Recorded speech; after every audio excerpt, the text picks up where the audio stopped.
రాష్ట్రంలో కాంగ్రెస్ నేతల ఆగడాలు హద్దులు మీరుతున్నాయి.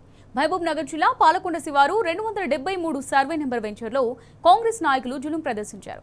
కాంగ్రెస్ మండల అధ్యక్షుడు అంజిల్ రెడ్డి ప్లాట్ల హద్దురాలను ధ్వంసం చేసి భూమిని కబ్జా చేశాడు. అప్పులు చేసి ప్లాట్లు కొన్నామని తమ భూములను కబ్జా చేయడం అన్యాయమని బాధితులు వాపోయారు. దేవరకద్ర ఎమ్మెల్యే మధుసూదన్ రెడ్డి అనుచరులని అంతు చూస్తామని బెదిరిస్తున్నారని తమ బాధను వ్యక్తపరిచారు. తమకు న్యాయం చేయాలని పోలీసులకు కలెక్టర్కు మొరపెట్టుకున్నారు.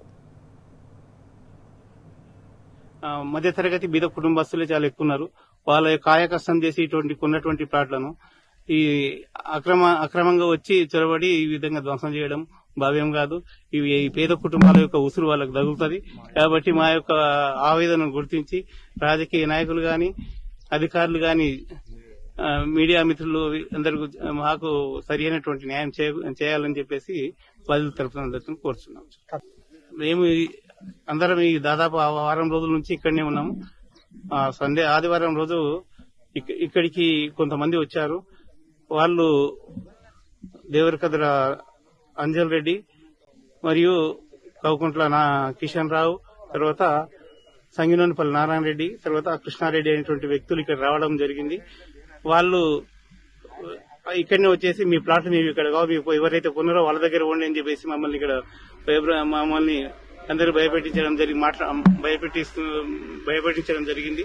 అదే రోజు రాత్రి మేము కష్టపడి దాదాపు జేసీబీలు 2 రోజులుగా జేసీబీలు ట్రాక్టర్లతో మేము అందరూ కష్టపడి ఈ చదువు చేసినటువంటి భూమిని తర్వాత పాటినతో రాళ్లను అదే రోజు రాత్రి ధ్వంసం చేసింది. కాబట్టి వాళ్ళు ఒకవేళ వాళ్ళు మధ్యాహ్నం వచ్చి వాళ్ళు చేసిపోయింది కాబట్టి రాత్రి వాళ్ళే ఏమన్నా చేసిండ్రేమని చెప్పేసి మాకు అనుమానంగా ఉంది.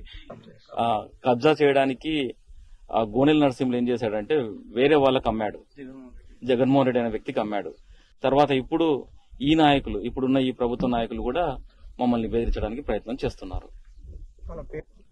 వాళ్ళ పేర్లు వచ్చేసి దేవరకద్ర కాంగ్రెస్ నాయకులు కిషన్ రావు అనే వాళ్ళు వచ్చి సంగినోన్పల్లి నారాయణ రెడ్డి, కృష్ణారెడ్డి కూతురు వాళ్ళ గురించి నేను 2009లో ప్లాట్ కొనుక్కున్నాను ఏజెంట్ ద్వారాగా. అది ఎంత కష్టపడి ఎంత ఒక్కొక్క రూపాయి కూడా ఒకటి మహారాష్ట్రలో ఉన్నాను. అప్పటి నుండి ఇక్కడనే మా పిల్లలతో ఒక హాస్టల్ ఉన్నారు. మా భార్య ఏడు ఉండే ఒక్కొక్క రూపాయి జమ చేసి నేను వాళ్ళకి పంపిస్తే ఈ ప్లాట్ కొనుక్కున్నారు. 3 లక్షలు కొనుక్కున్నారు సార్. ఆ టైంలో 10 సార్లు రాళ్ళు వాతే ఇద్దరు భార్య భర్తలు వచ్చి చెట్లు కొట్టుకుంటా రాళ్ళు వాతుకుంటున్నాం, వస్తుండ్రు తీసిపోతున్నారు. ఇంత మొదలు కూడా అట్లే చేశారు. ఇప్పుడు జాలి కట్టాను నేను. ఇంతగా 2 years బ్యాక్ కడీలు తెచ్చి జాలి చుట్టూ జాలి చేసిపోయాను. అన్ని ఇరగొట్టి జాలి అది తీసుకొని పోయారు. మళ్ళీ ఇప్పుడు కూడా ఏదో ఒక చిన్నగా రూమ్ కట్టుకొని పెడదామంటాను అనుకున్నాను. బిడ్డ పెళ్లి కూడా అమ్మి పెళ్లి చేయాలని ఆగినాను. ఒక అమ్మాయి చేశాను, 2 అమ్మాయిలు ఉన్నారు. దాని గురించి తందాడుతూ కూర్చున్నాను. ఇది 6వ రోజు మాకు ఇక్కడ. అందుకే రాజకీయ నాయకులు మాకు బాధ పెట్టకుండా, మీడియా వాళ్ళు కూడా బాధ పెట్టకుండా మాకు ఏం చేస్తారు, మా ప్లాట్ మాకు వచ్చినట్లా చేయాలంటే కోరుకుంటాం. అంతే సంతోషం.